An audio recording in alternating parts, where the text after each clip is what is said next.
that's meaningful and respectful. I know that we did not give the respect there. I would like to appreciate here Jeff Bharat for coming in here in AAHOA in spite of all the things. One small comment for him.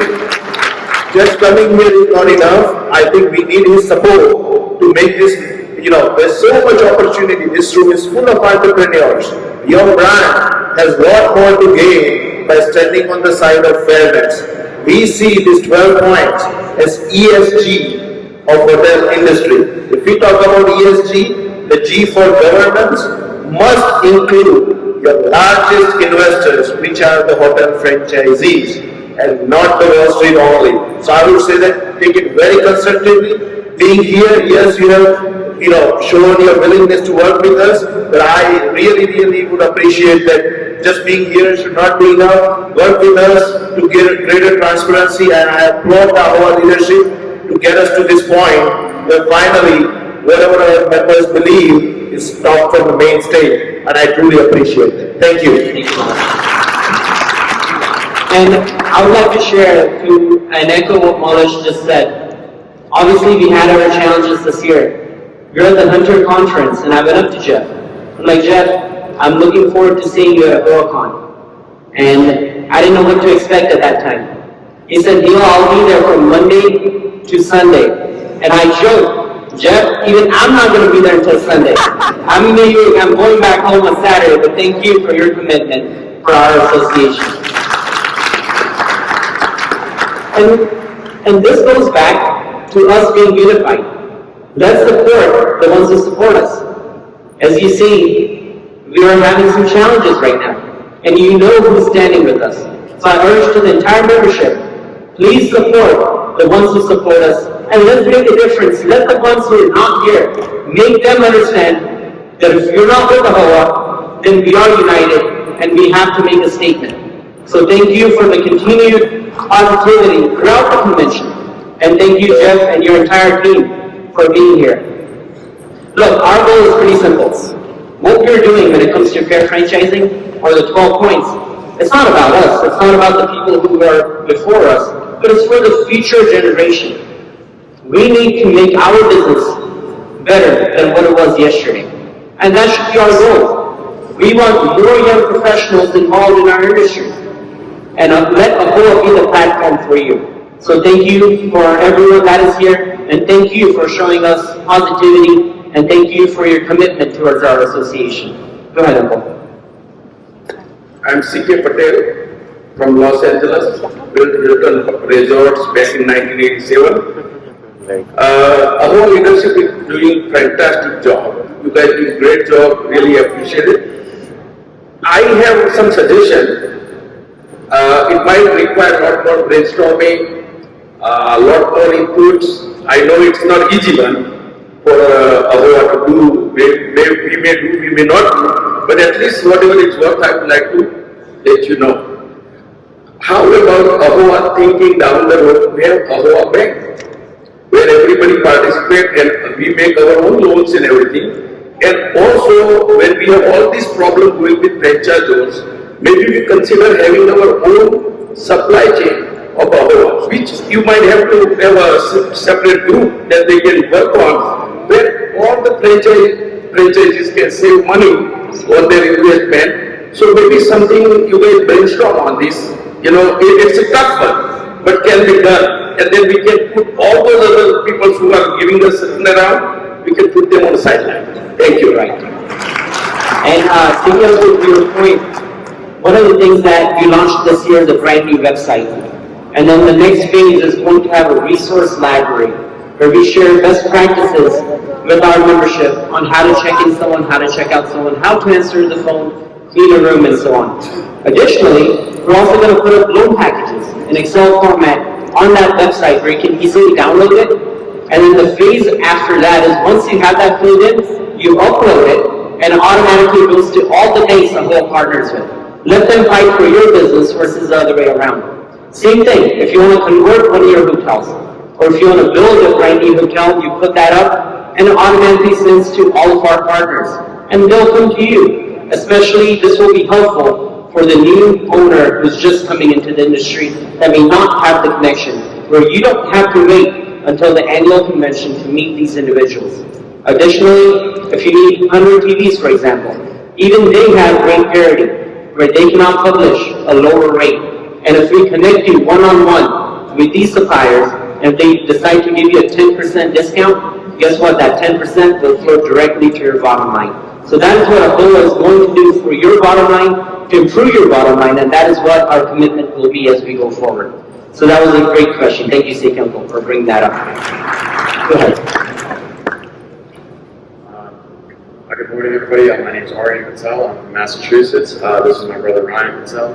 My question regards more about Merit pulling out of AAHOA and what that could mean for the future and what that's going to mean for hoteliers, and if it's going to be a larger gap in between AAHOA and Marriott, or is there a bridge that can kind of mend what happened?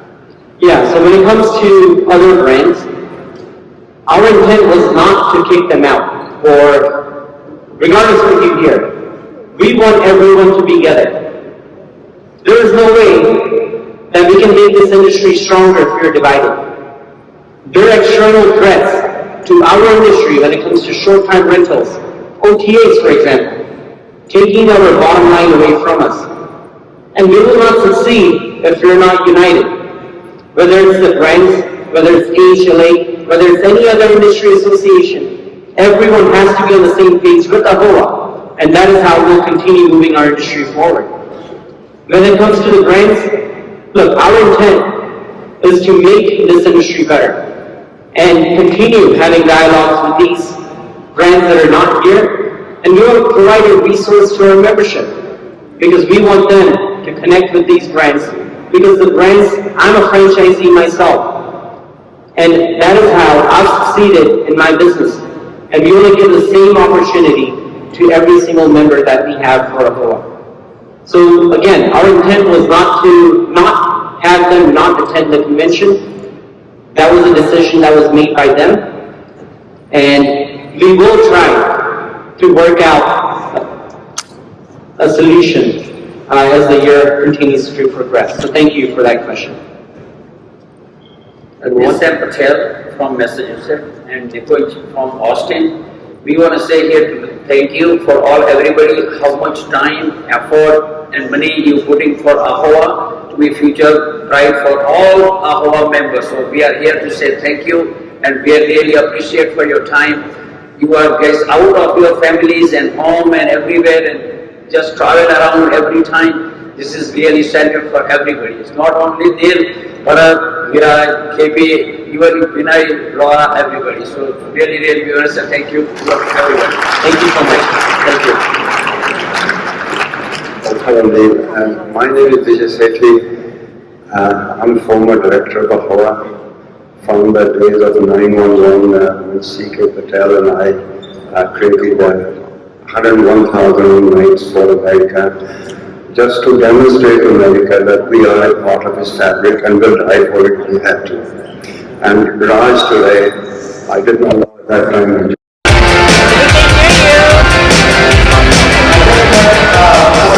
Backstage, awesome guys. So looking forward. Hope you guys enjoy his keynote. This is my 25th national convention. I'm so proud to be here again.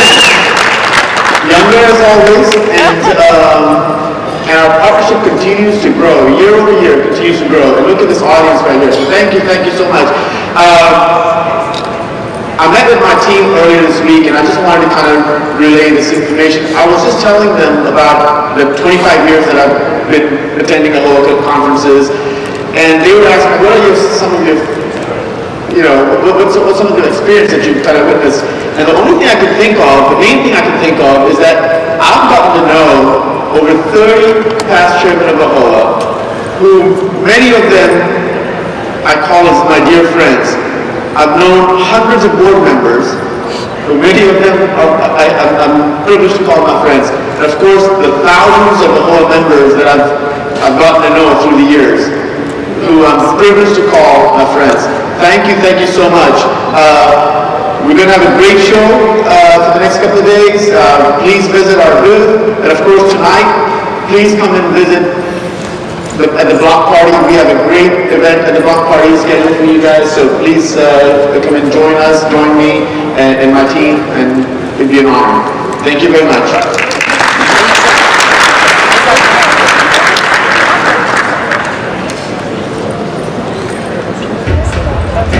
You have a greater purpose than any of us could have ever imagined. Are we doing this?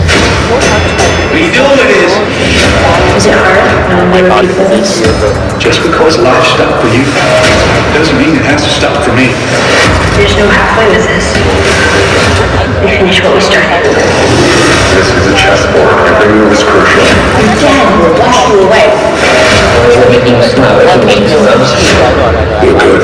Gus Harding. I'm hardened by that. This is my responsibility. We're not ready for enough trial. Does everyone feel Mason hates them? Or just his friends? She couldn't grow up to do this. You're both crazy. I'm only 10, you know. Once again, thank you, AAHOA Club Blue industry partner, HBO, for your long-standing support of AAHOA. Over the years, AAHOA has aggressively cultivated relationships with elected officials in Washington, D.C. and in your state capital. In doing so, we have helped expand their knowledge around the importance of hotels to their communities and to the U.S. economy at large. Thanks to you and your fellow AAHOA members, AAHOA is now the foremost resource and advocate for America's hotel owners, where it matters most, the halls of Congress. Take a look at this video to better understand the AAHOA PAC and how your contributions are making a difference.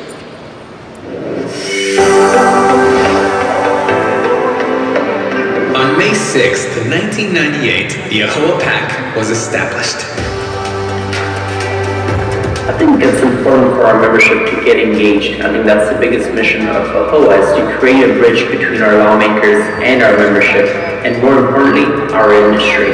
The AAHOA PAC has grown into one of the top 5 hotel industry PACs, with receipts totaling more than $1 million. I know you are a powerful group in terms of speaking to legislators. Thanks to our members' dedicated efforts, the AAHOA PAC supports a diverse group of elected officials and candidates who understand how government impacts the hospitality industry and are committed to prioritizing the needs of small business owners. You're the greatest small business owners in America. You are the backbone of our AAHOA Government Affairs staff has implemented a point system whereby a candidate must receive a certain number of points before being considered by the AAHOA Government Affairs Committee for AAHOA PAC contributions. Over the years, AAHOA has aggressively cultivated relationships with elected officials in Washington, D.C. and your state capital. This system evaluates a candidate's policy stances, committee positions, and more. We have to take time to ensure that lawmakers understand what our concerns are and make sure that our agendas are being presented to the lawmakers so they understand when they're sitting there and going and discussing some of the things that affect us. Every AAHOA member is eligible to make a contribution and join the AAHOA PAC. The AAHOA PAC is extremely important because it gives us a seat at the table and opens up doors that previously were not available to us. In doing so, we have helped expand their knowledge around the importance of hotels to their communities and the economy at large. Our main goal is labor, and as we want to increase that, you need to elect the political officials in their places who listens to our concern, right? And to get them elected, you need money. They need money to get elected. So if we have a PAC fund, enough money in the PAC, they look at us favorably. Thanks to you and your fellow AAHOA members, AAHOA is now the foremost resource and advocate for America's hotel owners. Get involved, stay connected with AAHOA, because advocacy is one platform that AAHOA provides for all of us hoteliers to be able to connect and network and talk with all of our congressmen. We're building relationships that have a true impact. Most important thing is for them to know that AAHOA represents the 60% of the hotels in the nation, and that is a larger amount of group that is representing the industry. And the AAHOA PAC gives AAHOA the opportunity to advocate on behalf of its members on Capitol Hill and in state capitals across the country. You are responsible for many, many employees, their livelihoods, and providing wonderful hospitality for people. The AAHOA PAC would cease to exist without continued contribution and support from our members. All AAHOA members are encouraged to become members of AAHOA PAC and attend AAHOA PAC events in their regions, as well as in Washington, D.C. We hope to see the unity that we've been wanting to see for a while. Definitely a moment to celebrate for us.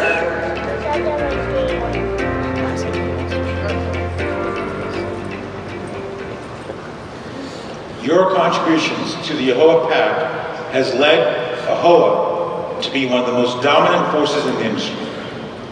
And for the thousands of AAHOA lifetime members attending AAHOACon 23, you have the opportunity to make a difference.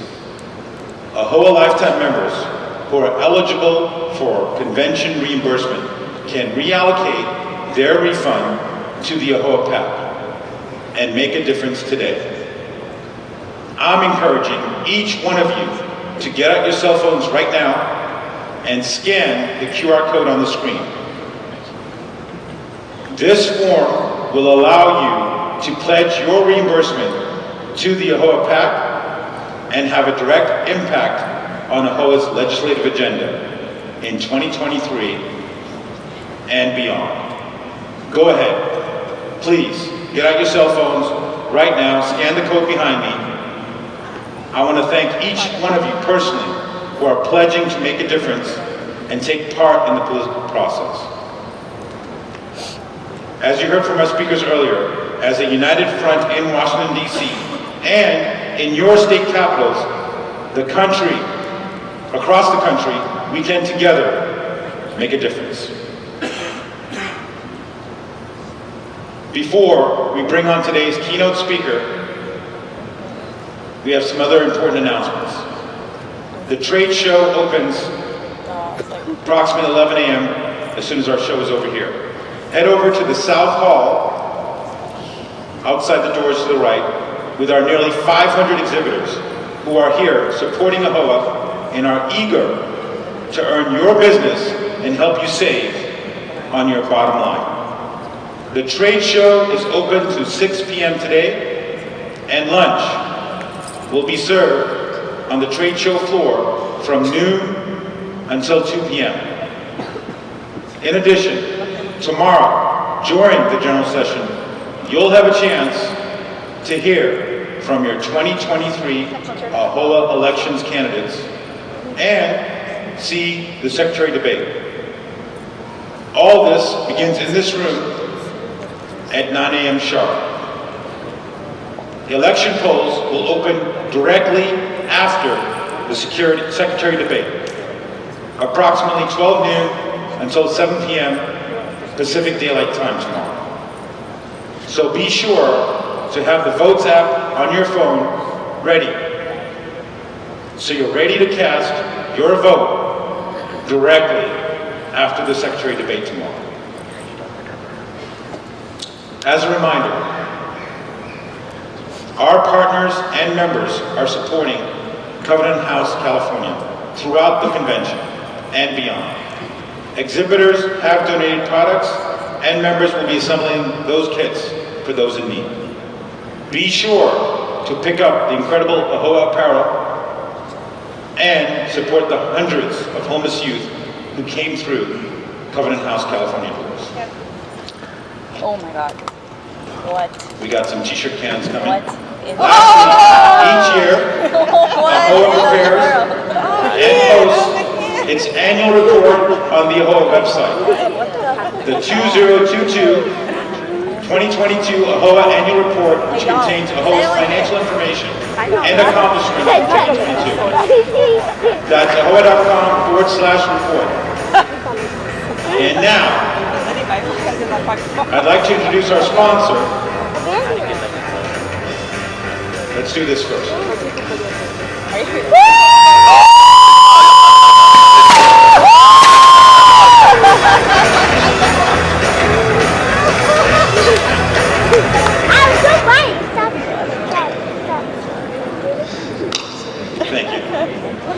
We'll have more tomorrow. And now, without further ado, I'd like to introduce our sponsor, Nick Amaziori with DirecTV. DirecTV has been a longtime supporter and partner of AAHOA, and we're thankful for the partnership over the last few years. Please put your hands together for the Senior Director of Communications Committee, Nick Amaziori.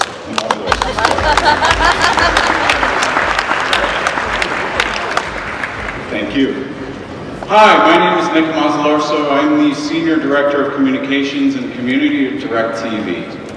DirecTV is proud to be the 2023 AAHOA Convention and Trade Show General Session sponsor and also one of the Her Ownership Women's Luncheon sponsors.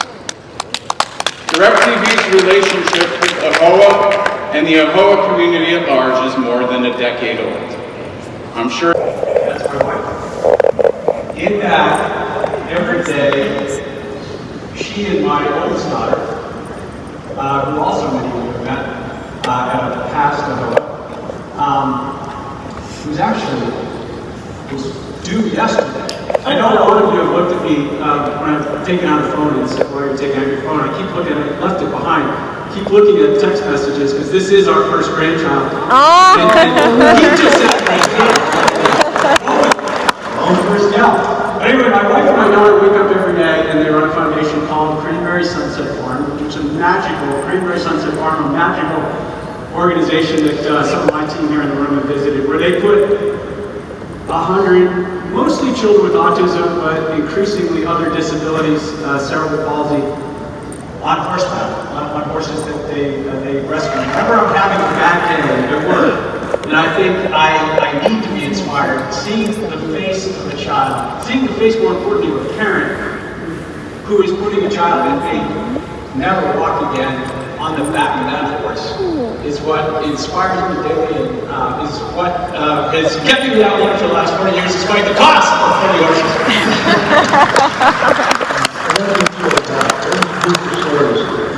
So my next question, before I ask the question, I have to ask the audience, how many people in the room use ChatGPT?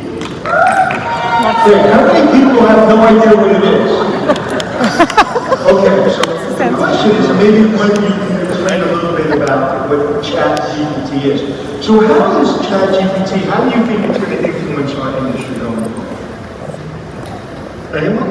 I mean, I have not really paid attention to ChatGPT until several months ago when my kids' school sent a message saying, hey, this is how we're seeing it used in the classroom, let's make sure we've already said we're good. So I kind of started paying attention a little bit. At that point in time, started asking around the office and, you know, you start realizing, wow, there's a lot of usage here that I had no idea.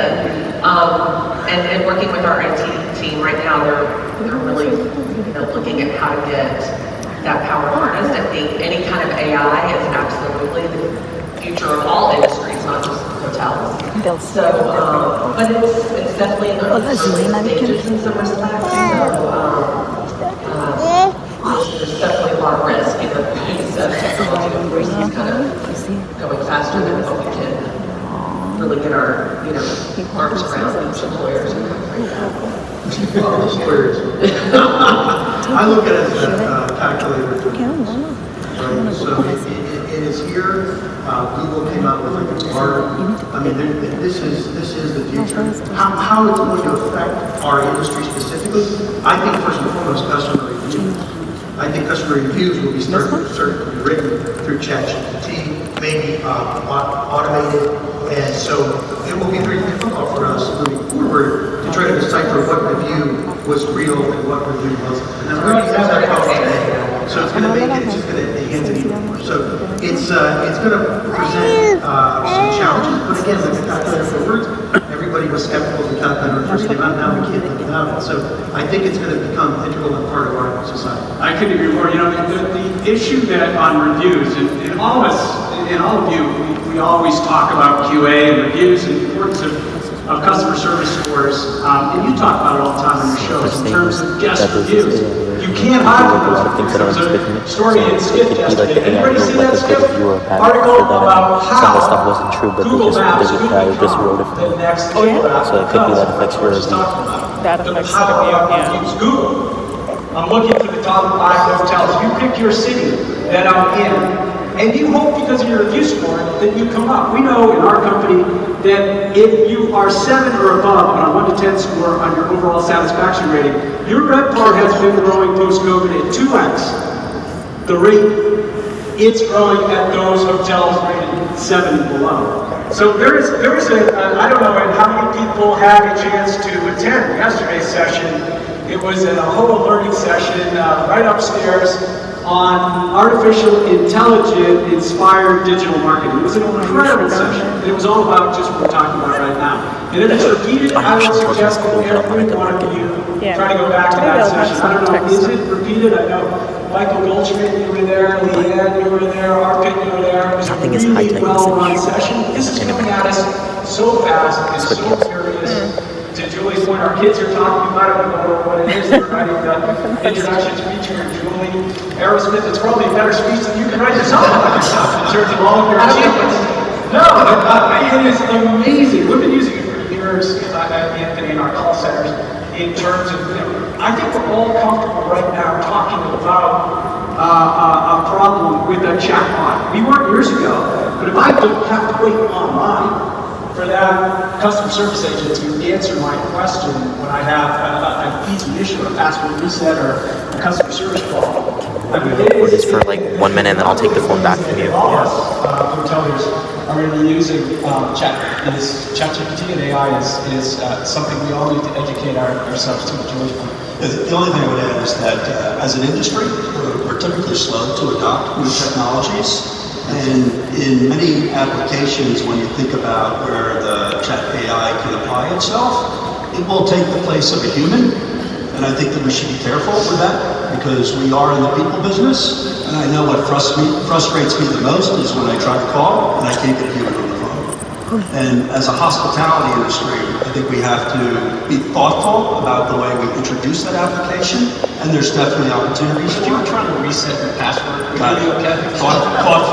I'd be okay, but if it becomes, full scale, painful, and we'll replace people, and we're trying to bring people into the Which hopefully AI is something that's smarter than what we've had so far. So it'll, if it works right, it'll find that balance of, okay, this person needs a person versus the machine can figure it out. So Larry, remember the thing? He's probably been using it all this time. My opinion is you have to be careful because it's not your chosen words. And everyone has a personality and everyone writes in a particular frame of mind and in their own way of expressing themselves.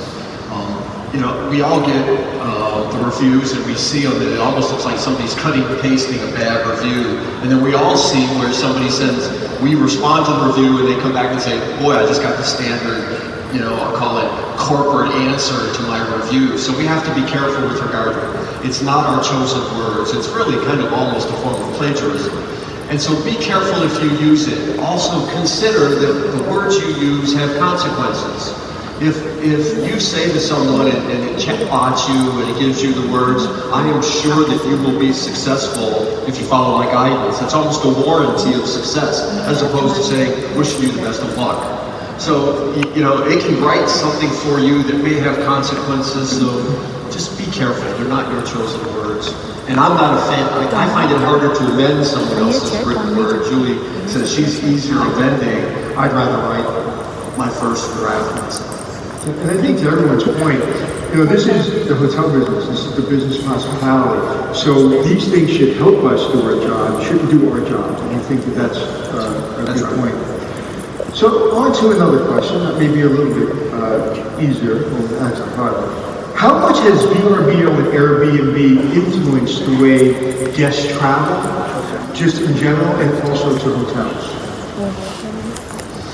Yeah, I'll jump in, and look, this is a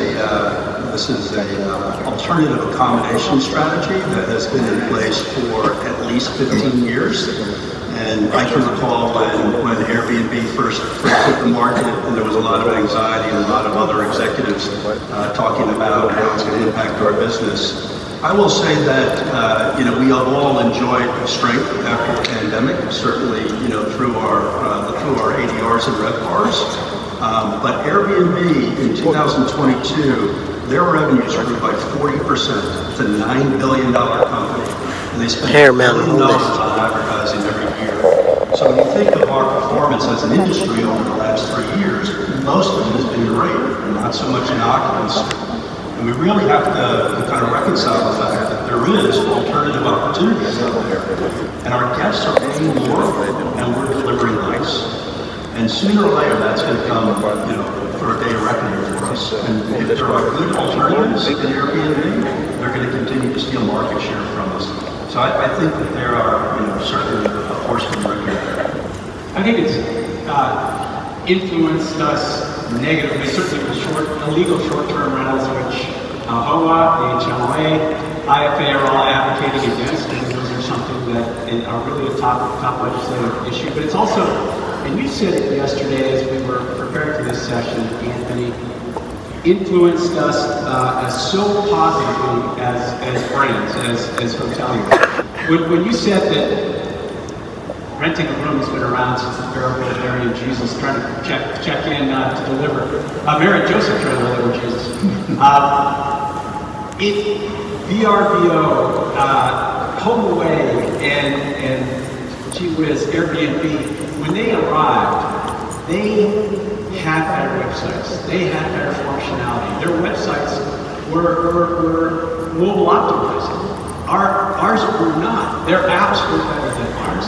It has really made the brands think hard about the importance of our booking app, which I think they're always up there as the fastest growing channel we have. Making sure that do you want to do it? Yes. I got to the whole. It's a technology, more than anything else. I think it's pushed us to get better. I think it's pushed us to get better from a technology perspective, but also from a service perspective. You have to realize the human experience when someone checks in that we can give that most of them don't.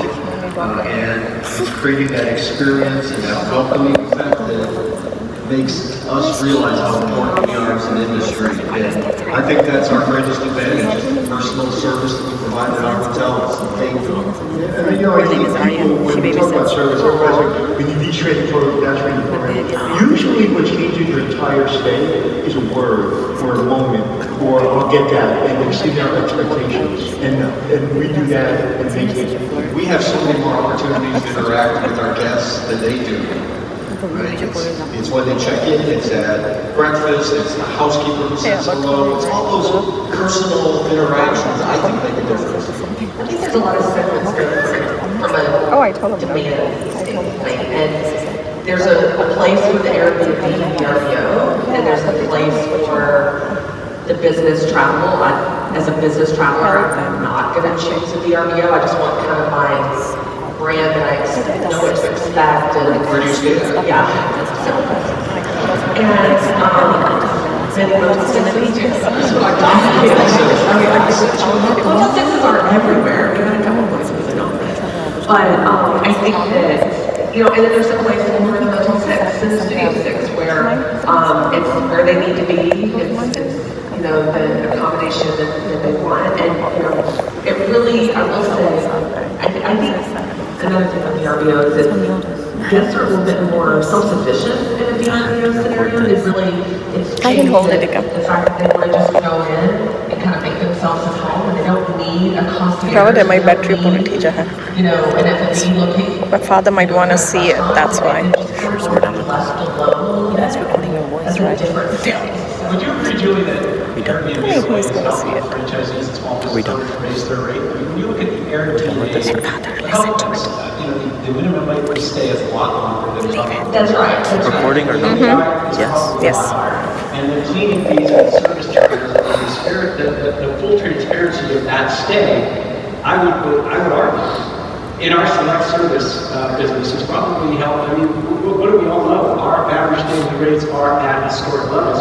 our ability, everyone in this room's ability to continue to raise those average rates if they are in any way, shape, in your market and competitive. No, I think that's fair, and I think what's interesting too is how much those extra fees that hotels in the past have kind of got dinged on, and resort fees, and so shoot, those Airbnb fees that they're tacking on are pretty hefty. Very interesting. I just learned a lot of stuff right there. So, post-pandemic, what is the biggest change that's surprised you coming out of the pandemic? What's something that stuck that we didn't expect? Look, I think that, post-pandemic, we've now confronted a war, we've confronted inflation, we've confronted macroeconomic issues with bank failures, and the performance in the industry just continues to strengthen. And it's remarkable how strong and resilient this industry is. I mean, when we think about the pandemic, it was 3 years ago. We were all sitting in our homes thinking that the world was coming to an end, and every Amazon box that showed up the front door, we were scrubbing it because we thought we were going to get sick. And here we are today. And this year, we're probably one of the strongest years in the industry. And 2019 wasn't the strongest, and 2020 was the worst. So really remarkable how resilient the industry is. You asked about what surprised us that stuck. And I would say for our team, what stuck is that hot breakfasts at Days Inns and Super 8s really aren't a driver of quality or your average daily rate. And not having to, that was a brand standard back pre-COVID. We weren't all sure, and I don't think everyone else in this room was sure, competitively whether we needed to bring that hot breakfast back post-COVID. When you didn't have to, as Keith said, scrub, you really scrubbing packers? Can you hold it for just like 2 minutes? That our hotels, most of the people in this room had a better 2021 than they had 2019. A better 22 than they had in 2021. And when I asked most of you on the floor last night, this morning, how's the year looking? Many of you are saying 23, and with all this economic headline delays, might even be better than 2022, and yet their margin stat, CoStar, everybody's margin is up a bit, and there are brand standards that the brands, all of us, began to remove that we haven't necessarily had to come back. Now, certainly in the upper mid-scale, where it's very important to guests to have a hot breakfast to drive those, yeah, but there are a lot of standards that we haven't had to go back to that I think is surprising to all of us. And ask them. Dude, my phone fell through. Say that several full-service hotels, 2 days. Under the chair, then I'll get it later. They didn't even ask them. Sunny पकड़ने दो. It's acceptable. And that's going to be interesting, what the guests are going to accept and what they're going to start to push back on. These start to see a little bit. Well, I think that's where post-COVID, as people do get out on the road, they're starting to see the lack of spend that took place over the past couple of years. So I think the quality component is going to be pretty big. I think to your point, though, and the service point, as ADRs continue to increase, that perception of what the guest expects may change as well. So that's one of the things I've seen, guest expectations. And it's not a surprise, but as ADR goes up, expectations go up. The other thing that really, that I'm seeing is a transfer of assets and a transfer of wealth from one generation to the other. I'm speaking to the younger generation, as well as the old generation of AAHOA members out there. We're seeing, I think, an acceleration of that transfer, because the older generations now realize life is short. It's time for the next generation to have their opportunity and chance. So that transfer of wealth, I think, has accelerated. And it almost kind of shows up also with regard to, we after the pandemic, we talk about this pent-up demand. Well, that's gone. I think now I call it the Sounds good, thank you. Demand, where people now appreciate that every day is precious.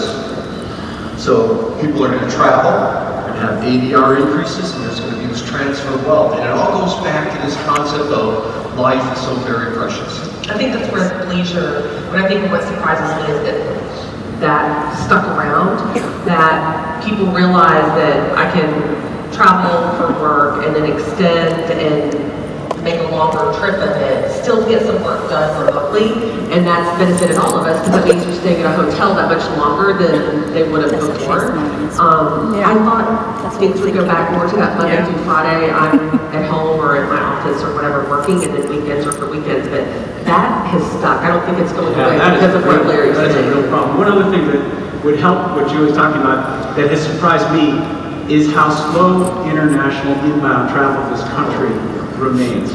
And to think that in India, you are waiting between 500 and 600 days for a visa is ridiculous.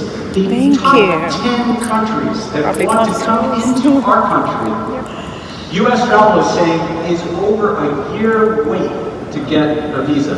And if there's one thing I would say to Bharat and to AAHOA in terms of the legislative agenda ahead of us in 2023, that should be high on the list. Tony Capuano, every time he's on TV talking about this. You have Chris Lucetta, who is so passionate about it that he said he will become the U.S. travel chairman, something he really doesn't have time for. I think he's in India tonight. This is something AAHOA should embrace. That, in terms of getting those visa wait times down, and we are one of the very few countries right now that's requiring a vaccine to get a positive vaccine to get back into this country.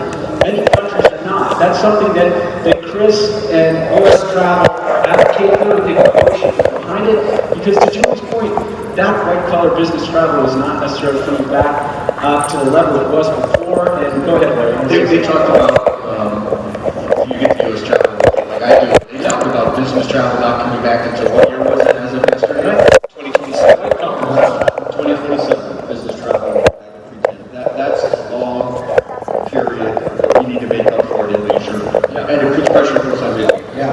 When you're all up on Capitol Hill, that should be, when you talk to your congressmen, your senators, that should be high on your list. Getting that, and just think about your home country, getting that 500 to 600 days, which is what U.S. travel is saying we have a time as an India down. You know, that's interesting, because do you think if our domestic travel rates are strong, and our numbers are so strong, that would be such a higher agenda? Yeah. In terms of what this country has continued to lose share since 9/11, if we could ever get back halfway to where we were to 9/11, we'd be way ahead of where we were in 2019. Like in travel visas, coupled with work visas, I mean, all of those things, we should all, like to your point as an industry, and just double down on that. I mean, that's going to be so important to help fix the labor shortage, but also important to help with industrial. You know, there's so much uncertainty out there, but somehow we still keep going and we're getting stronger. So it leads me to my next question.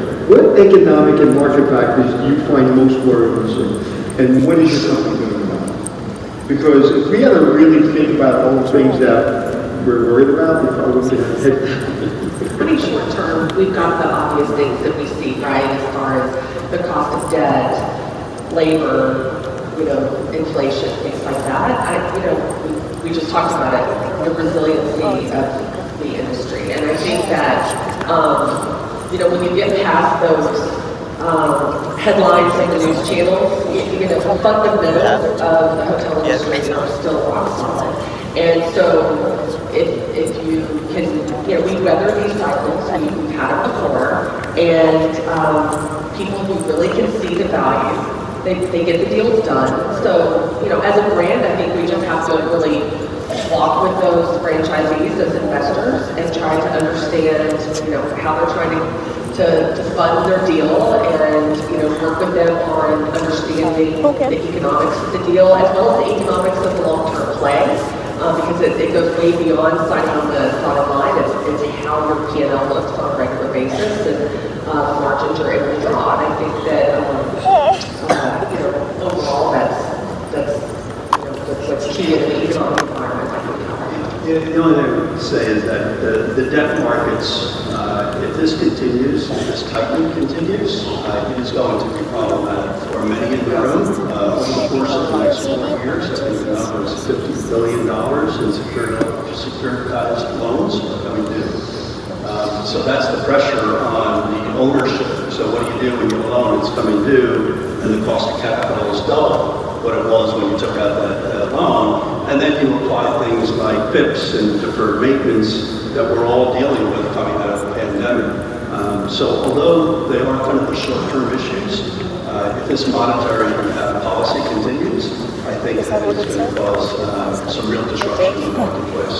You can see a lot of disconnect out there between the Fed and the Treasury and what they're going to do next. I mean, you can see it on the news this morning. It's like, well, maybe we should pause this time. I think most investors in this room believe that the interest rates are transitory. And, Keith mentioned a little while ago the importance of the human interaction. And labor, I would guess, if we were to pull this room, is still top of mind for all of us. We know we're short on housekeepers, we're short on front desk agents. And everything that we are working on, I would say, as an industry, has got to be, I know you're not crazy about chat, but we should always be looking for ways to enable the resources that you have to be retained, to stay with you, and to be happy and engaged. And whether it's global tipping, which you all should be doing for your housekeepers, to increase their attention, increase their satisfaction, increase their pay. Whether it's taking those calls away from your front desk agents and routing them to our professionally run call centers, whether it's mobile check-in or check-out, I'm surprised that more of you are not embracing mobile key and being able to, again, take the pressure off your staff. I think labor is the biggest issue that we're going to continue facing. We have 500,000 jobs that are not filled in this industry. And there's just no things for everyone to make it. It's going to continue to be an issue for us, and we need to continue as brands to figure out ways to take the pressure off so that all of these small business owners' margins, continue to do what they've been doing the last few years and not flat. It's a big point. What is that? Stop kickbacks. Can we give him a microphone? I've always suggested we should do this like Friday's Town Hall. The only thing I would say on the labor front is that unemployment is at an all-time low at 3 and change, 3.2. In the hospitality business, it's twice that. It's about 5.8. It's about 48% higher than unemployment. So leisure and hospitality, that's an extremely high employment issue. And although, again, I'm a believer in technology, it's always applied in all places. We really need housekeepers. We have owners and partners, we have 8,000 employees, of which at any given time, 15% are 15% positions. It's 1,200 positions at any given time. So like you, owners and operators, we can't fill those positions. We can't fill those positions.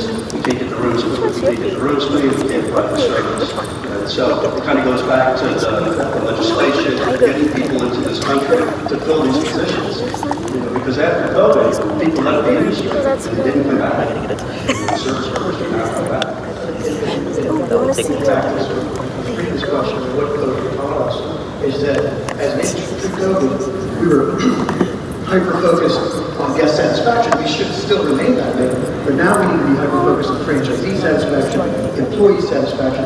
We really need to enhance the jobs in the industry through technology, through chat, to really make it an industry people want to be part of. And I think that's going to be the key one. Can I go back to finance? Yes, sir. Labor, the labor is absolutely an issue. Finance, though, here's what I would tell our hoteliers. Believe in your banks, but talk to them, okay?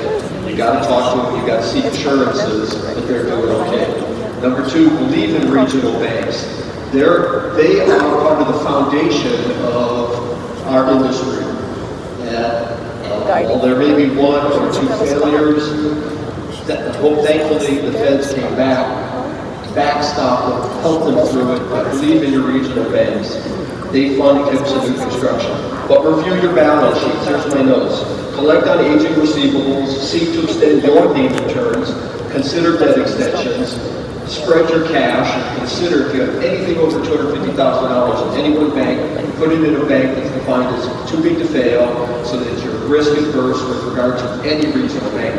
While you believe in them, hedge on the cautious side. It's really good advice. Trust but verify. So this leads to, I think, a very important question. What programs do you have that are helping or moving other underrepresented groups in our industry? Because that is something that we're seeing more of, but really, I think, in some areas, not as much as we should. Sure. I'll take that one. So Red Roof is one of the first in the industry to come up with a women entrepreneur to help women learn and grow in the industry. We just recently rebranded that. She needs the board help in helping women. And then most recently, I had a meeting in America. We hired Nina Patel as director of green to grow its women in ownership program and underserved markets as well. When we started this in 2016, we were in the teens percentage-wise of women over partially adult. I'm proud to say today we're up to 35%. Our goal is to hit 40, but we've seen such growth in that. We're now going to try to hit 50%. Women under pressure. Very exciting. We launched the Life Away program. It's similar, I'm sure, to some degree, but very much not just incentive-based, but really walking along with women to help them understand the whole process, right? It's how to find the right property, the investment process, the banking process. Operations, I will say, I was at, years ago, at a regional AAHOA at women's event.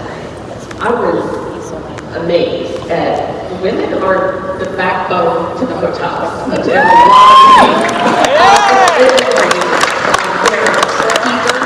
They're hungry, they've got great questions. I mean, they don't hold back and, oh, I already know that. I mean, they're like ready to go. And so it's really just been a great program, and really we've kind of morphed it into like Beltway, so that it's really targeted to the Latino community, African American community, any of the underserved communities when you look at the hotel industry. So lots of success there. Like the Way is a great name.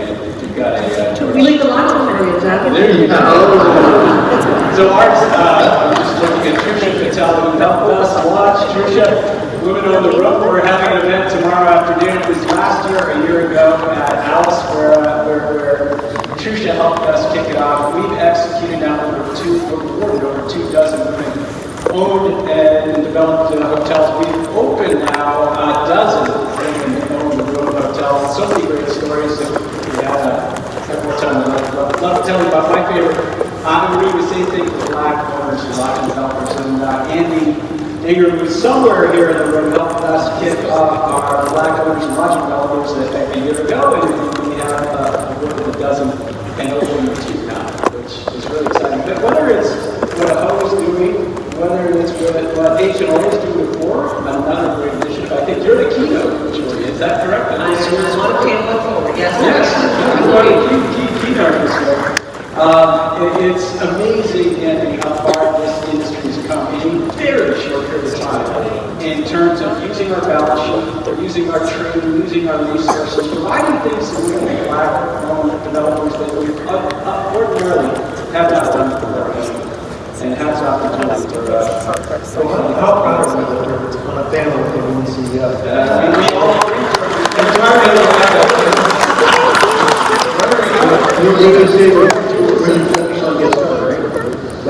So we have a program that's called Team Up. It's about developing incentives, CV, money, cash. And but it's also about mentorship after the acquisition. That's what's also truly important to us, is not to say, here's the deal, we'll help you, but then helping post-acquisition. And something else I think is really important, every member of the leadership team at Best Western has on their scorecard, this is a quote, I will foster and promote a workplace culture of diversity, equity, inclusion, and belonging. Because you have to set that culture of inclusion, not just have a program, right? It's everybody has to believe in it. And so it's on their scorecard. I expect them to remember that on a daily basis, that is part of our culture, not just a program. And I think that's so true. When you work on something, put in a book, put in a folder, and put it on the desk, people forget. When you're walking it every day, that's really the only way to grow and to improve. So talking about, we have 2 minutes and 24 seconds apparently. The last question. What message do you have for new owners? How many new owners are in the hotels are in the audience? They know? No? Just kidding. Where's that transfer bucket? Come on, you gotta get dad, mom to give you that asset. So, really not to say the new owners and new employees coming into this industry. You know, I say it all the time, there's never been a better opportunity to grow in this industry. So advice on it? Yeah, I worked full-time when I was going to Ohio State University, 2.5 years at the service hotel. I started in this industry, great entry-level industry.